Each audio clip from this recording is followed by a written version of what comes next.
এখানে এই যে বদরের মাঠ দেখাচ্ছি।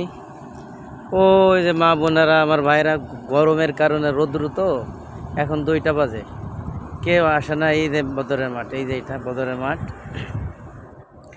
এখানে ইসলামের প্রথম যুদ্ধ যেটা বদরের যুদ্ধ হয়েছিল, আল্লাহর রাসূল 300 সাহাবা ইকরাম নিয়ে কাফেরদের বিরুদ্ধে যুদ্ধ করেছিল এবং এই যুদ্ধে আবু জাহেল এই যুদ্ধে মৃত্যুবরণ করেন এবং জাহান্নামের কীট হয়ে যান।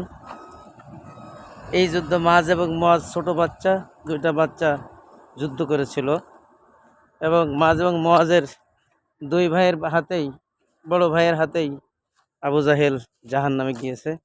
আবু জাহেল মারা গিয়েছিলেন। তো আমি আপনাদেরকে নিচেই নিয়ে যাচ্ছি। এই যে এখানে খেজুরের বাগান। এখানে আল্লাহ পাক রব্বুল আলামিন প্রায় হাজার হাজার ফেরেশতা নামিয়েছিলেন এখানে। এই বদরের মাঠে যে খেজুরের বাগান হয়ে গিয়েছে, এখন হাজার হাজার ফেরেশতা নামিয়ে মুসলমানদেরকে সাহায্য করেছিলেন এবং এই যুদ্ধে 313 জন মুসলমান ছিলেন এবং ওখানে হাজারের ওপর কাফের ছিলেন। আমি আপনাদেরকে দেখাচ্ছি প্রচন্ড রৌদ্র। ওই যে এখানে এই যে সেই জাবালে বদর, এই যে পাহাড়, ওদিকে আরো স্মৃতিচরণ আছে। ওই যে মসজিদ দেখতে পারতেছেন, ওখান থেকে নামাজ পড়ে এসেছি। এই যে গাছ, এই যে খেজুর গাছের বাগান, এই বাগানের মধ্যে আল্লাহ তাআলা এই মাঠেই, এখানেই হাজার হাজার ফেরেশতা নামিয়ে কাফেরদেরকে পরাজিত করেছিলেন এবং মুসলমানরা এত ইমানি পাওয়ার, এত ইমানি শক্তি হয়েছিল তাদের যে তারা নিজের বাবার বিরুদ্ধে, ভাইয়ের বিরুদ্ধে, সন্তানের বিরুদ্ধে, চাচার বিরুদ্ধে যুদ্ধ করেছিলেন, বদরের যুদ্ধ। এবং আল্লাহ রাসূল বলেছিল যে আল্লাহ রাসূল বলছিল যে তোমরা কি জান্নাতে যেতে চাও? জান্নাত হলো এই পৃথিবীর থেকে 10 গুণ বেশি বড়। তোমরা যে খেজুর খাচ্ছ, এক সাহাবী খেজুর খাচ্ছিলেন, আল্লাহ রাসূলের কথা শুনে বললো যে খেজুর খেতে খেতে তো আমার জান্নাতে যেতে দেরি হয়ে যাবে, অতএব আমি আর খেজুর খাবো না। খেজুর হাতের গেড়ু থেকে ফেলে দিয়েছিলেন, যুদ্ধে শরীক হয়েছিলেন এবং সেই যুদ্ধ সেই সাহাবী শহীদ হয়েছিলেন।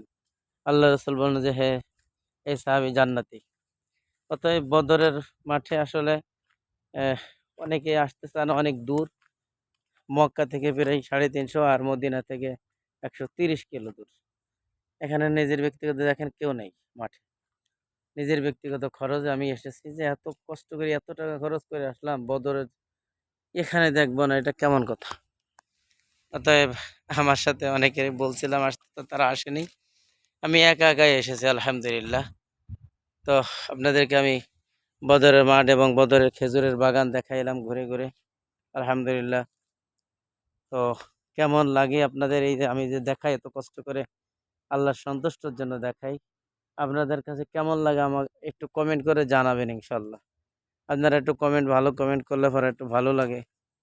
মানুষ কত কিছু ছাড়ে, নাটক দেখতে দেখতে মানুষের চরিত্র নষ্ট হয়ে যাচ্ছে, পর্নোগ্রাফি দেখে দেখে চোখের জ্যোতি নষ্ট করে ফেলছে। এইসব ইসলামের ঐতিহাসিক স্থানগুলো দেখলে সওয়াবও হয় এবং চোখের জ্যোতিও বাড়ে। এই সওয়াবের উদ্দেশ্যে আমি আসলে নতুন করে ভিডিও ছাড়া শুরু করেছি। আপনারা মনে কিছু করবেন না যে হজ করতে গিয়ে এত ভিডিও ছাড়তেছে। আসলে ইচ্ছা থাকলে অনেক কিছু হয়। ইবাদতের পাশাপাশি এগুলো একটা ইবাদত। এগুলো ভিডিও দেখে যদি মানুষ চিন্তা করে আমার নবী কত কষ্ট করেছে, তাতেও সওয়াব হবে। আলহামদুলিল্লাহ, ভালো থাকবেন। আসসালামু আলাইকুম ওয়া রাহমাতুল্লাহি ওয়া বারাকাতুহু।